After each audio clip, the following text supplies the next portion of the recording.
Halo Sobat Latsar, kali ini saya akan membahas isu-isu kontemporer terkait dengan money laundry atau tindak pencucian uang.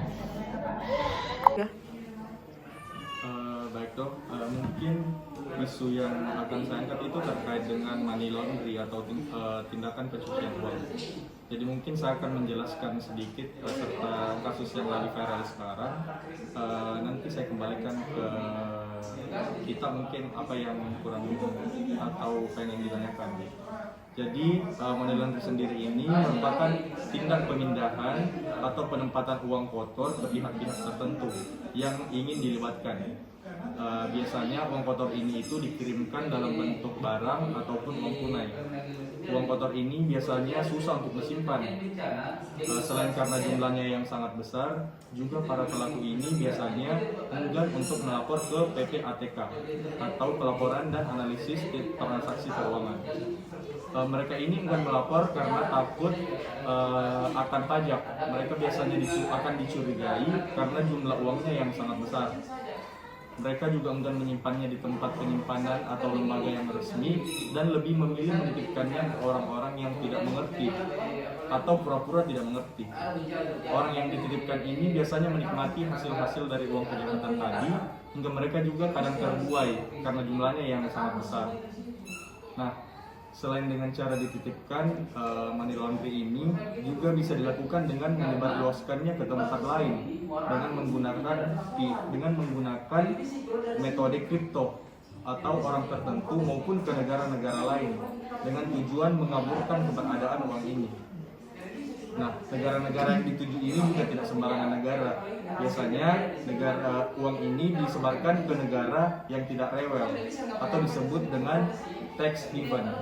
Nah, tax haven ini merupakan negara yang bebas pajak dan tidak diteliti serta rahasia pihak perbankannya itu dilindungi oleh negaranya. Bentuk negara ini biasanya berbentuk pulau atau negara-negara kecil. Misalnya negara Cayman Island, British Virgin Island, Panama, Belarusia, dan masih banyak lagi yang memang tujuannya itu untuk menampung devisa dari uang kotor dari negara-negara lain. Lantas apa keuntungan dari negara-negara ini? Mereka itu akan mengalami kestabilan moneter dalam kehidupannya. Nah, money laundry ini kemudian ramai diperbincangkan akhir-akhir ini setelah salah satu pihak dari Crazy Rich Indonesia ditangkap dan ditetapkan sebagai tersangka oleh kepolisian. Bentuk money laundry Crazy Rich ini disebar ke negara lain. Dicurigai ada juga orang-orang Indonesia di negara tersebut yang membantu mengorganisir tindak pencucian uang ini. Mengapa demikian? Karena beberapa pelaku tindak pencucian ini ternyata sebelumnya itu pernah mendatangi negara atau berada di negara tersebut untuk suatu kegiatan. Sebut saja ke Moskow. Ternyata aliran uang ini yang ditangkap kemarin juga sampai ke sana dan kemudian diterima oleh bandar judi atau pengelola situs judi online di Rusia. Uang ini sebelumnya berpindah-pindah ke negara lain seperti ke Belarusia, Kazakhstan, dan Swiss hingga pada akhirnya itu berakhir di Rusia. Nilai uang kotor yang disalurkan ini mencapai 7,9 juta euro atau sekitar 121 triliun. Iya, yang telah ditelisik oleh PPATK dari bulan September 2020 hingga Desember 2021. Nah, dalam kasus ini yang mengejutkan itu ialah ada uang ratusan miliar rupiah dari bos binomo yang kemudian dititipkan ke seorang balita. Entah bagaimana caranya, apakah orang tua mereka terlibat dalam membukakan rekening atau bagaimana, namun yang jelas ini merupakan suatu bentuk pengaburan. Pengaburan atau penyamaran sendiri ialah perbuatan mencampur uang haram dengan uang halal agar uang haram nampak seolah-olah berasal dari kegiatan yang sah. Menukarkan uang haram dengan mata uang lainnya dan sebagainya yang kemudian kita kenal dengan tindak pencucian uang atau money laundering. Nah, tindak pidana pencucian ini merupakan suatu tindak pidana yang diatur dalam Undang-Undang Nomor 8 Tahun 2010 dan atau Pasal 378 KUHP. Tindak pidana pencucian ini merupakan bentuk menghilangkan sebuah jejak kejahatan atau uang yang didapatkan. Biasanya uang ini dialihkan untuk dijadikan usaha atau bentuk kegiatan yang terlihat halal. Mungkin itu saja. Terima kasih. Ini bagi saya informasi yang baru lengkap. Kemarin saya hanya mendengar orang pada membahas ya baik itu di media sosial atau di media informasi lainnya tentang money laundry. Tapi dengan penjelasan Dek Fatur tadi itu sangat menambah wawasan saya tentang money laundry. Saya dulu secara pribadi juga selalu bertanya-tanya apa itu money laundry, apa itu money laundry. Ya kan kita biasanya taunya laundry kan pakaian, ya, seperti itu. Jadi ya sekarang kita ini menjadi terbuka, khususnya saya terbuka bahwa oh ternyata money laundry seperti ini. Ya kalau saya secara pribadi ya beruntung juga ya orang yang dititipi atau ketiban itu. Cuman ya kalau kita kembali ke nurani kita bahwa sebenarnya itu uang yang dalam tanda kutip haram secara hukumnya mungkin dalam Islam itu dan juga melanggar hukum negara. Cuman memang ini kalau saya secara nurani kembali kasihan juga misalnya kalau sempat tertangkap padahal sebenarnya dia tidak tahu menahu tentang hal ini.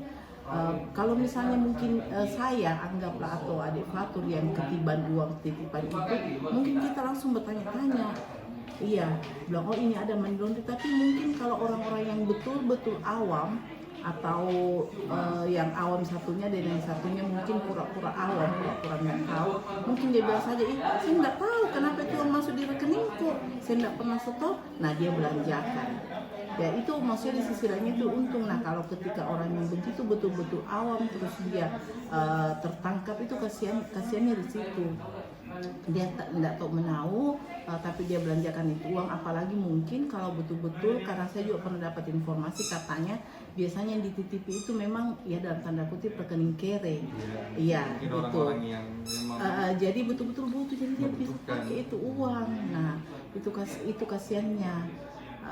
Ya saya tidak bisa terlalu banyak atau terlalu mendalam menanggapi ya karena saya juga tidak terlalu ahli di bidang ini ya walaupun mungkin saya posisi di Kasubag Keuangan tapi tidak terkait seperti itu yang biasa terjadi. Ini kita paling salah transfer nomor rekening atau mungkin salah orang ya itu human error kan ya, jadi ya walaupun itu tidak bisa dimaafkan tapi itu bukan sifatnya manusia.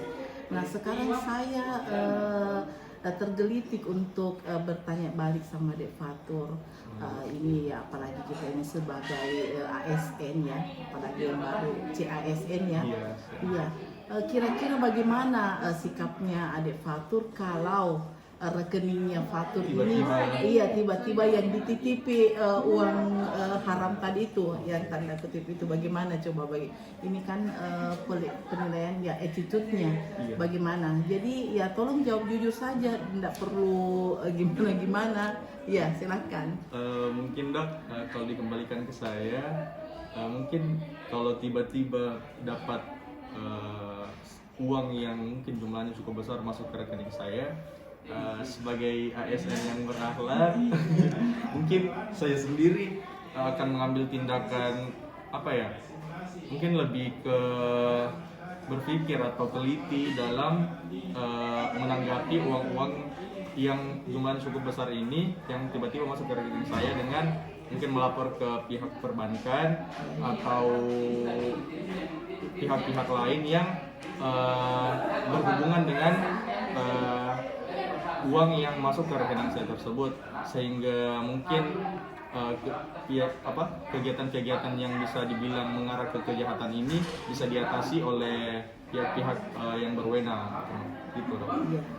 Ya berarti ini memang patut dicontoh ya, karena saya sendiri juga itu mungkin masih 50-50 andaikan itu terjadi kepada saya, tapi ya kita kembali lagi karena kita punya iman dan ada pengetahuan di dalamnya, tentunya kita tidak serta-merta tergiur karena apalah artinya uang sebanyak itu kalau tidak membawa berkah, bahkan membawa kemudaratan. Jadi sangat tepat menurut saya sikap yang diambil tadi itu bahwa kita tidak mau merugikan dan tidak mau juga dirugikan. Jadi secepatnya kita konfirmasi kepada pihak yang berwajib supaya bahwa kita ini punya itikat baik gitu, tidak mau pakai ini uang. Jadi ya saya pikir sudah tepatlah, wajarlah menjadi seorang ASN nanti diangkat menjadi ASN. Ya, terima kasih. Baik, mungkin itu saja dari kami. Kurang dan lebihnya mohon dimaafkan. Assalamualaikum warahmatullahi wabarakatuh. Waalaikumsalam.